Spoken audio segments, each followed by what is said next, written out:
Albert with Orange County Real Estate, and today we're going to look at the real estate data for the past 7 days. Today's August 1st, and we're going to go back to July 26th.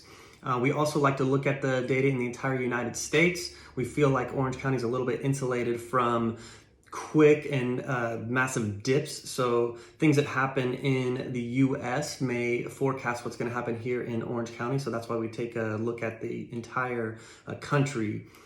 The first news today, though, is the Federal Trade Commission has fined Opendoor $62 million. They have found that Opendoor is misleading their sellers. And what happens is Opendoor comes to an agreement with their sellers, and then after the agreement is in place, they tack on their fees, their commissions, and also repairs. And this number can get to the 10% mark, sometimes more than 10%, sometimes a little under 10%, but that's still a big number, and it's much less than what the sellers were expected to receive. So the net amount obviously is much lower. I would say that 10% mark, realtors can pretty much beat that every time. There is one thing to consider. If they're tacking on repairs, a lot of times sellers and buyers, after they've come to an agreement on price, will start negotiating repairs, and a buyer may say, well, we want the furnace to work, so you're going to have to pay $2,000 to repair that. So that's not uncommon, but it rarely gets to the 10% mark. So I would say realtors are beating that 9 times out of 10. So the traditional sales method seems to be a better way to go. I know the iBuyers look nice and easy and stress-free on the surface, but there's still fees associated with selling your house to an iBuyer. Maybe read the fine print before you sign anything. All right, the first slide is the inventory slide, and in Orange County we have 4,144 homes for sale. Basically the same, no new change. In the US, 525,600 homes, single-family homes for sale, basically the same.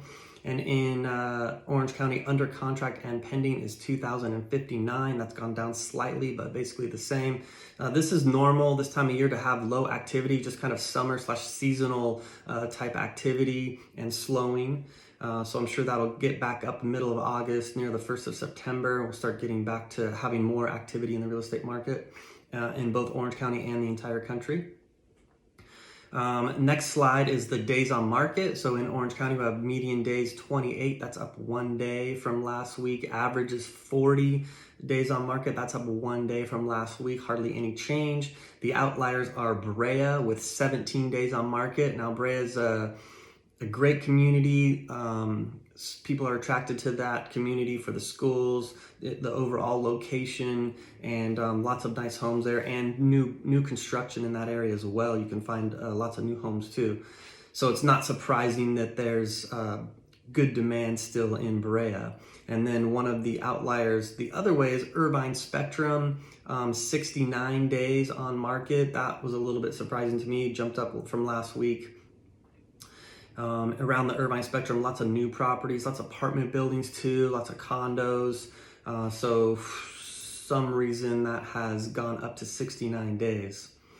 All right, let's jump to the next slide. Here is slide number 3, the sold price versus list price, 5.3% higher. So that went up from last week quite a bit. In the last 7 days, it jumped up. And that's telling us that there's still a lot of demand. There's still a lot of buyer demand. People are having to write offers over asking, which is, I'm sure, making sellers happy, but that's difficult for buyers when we still have a lot of buyer competition. Immediate sales in Orange County's gone up to 4.8%. That took a pretty good jump from last week also. So those are homes that have sold in the first 2 days of being on the market. Another good sign of a strong market for sellers. In the US, I had trouble getting that data today. Those data points were not they weren't done. So I just wasn't able to get the data for the immediate sales or also for price reduction in the US. But price reductions in Orange County is 14%. That's actually gone down. So that's a sign that homes are selling, even though we're in the summer seasonal slowdown period. The last line is the 30-year fixed rate, which has lowered slightly to 5.05, and I got that data from Mortgage News Daily. There's a couple different sites out there. Bankrate has said that their average rate that's gone out is under 5%, 4.8%. So we're going to keep an eye on that. Again, the big news about the iBuyers, we definitely want to keep an eye on what's going to happen there. I'm curious to see how Zillow's going to react. I mean, Zillow's a monster in the industry. They've been doing iBuying for the last year or so.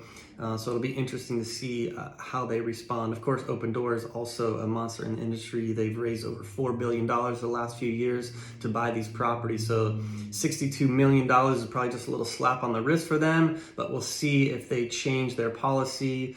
If you're considering an iBuyer, I would say read the fine print, for sure read the fine print, but also recognize that your local realtor is probably going to save you money there. So definitely consider the traditional sales method. All right, you guys, thanks for watching. Have a great week. And if you are interested in data for your neighborhood or your town or county, please feel free to reach out and I will give you that data. You can call, text, email, or DM us. All right, have a great week. Thank you very much.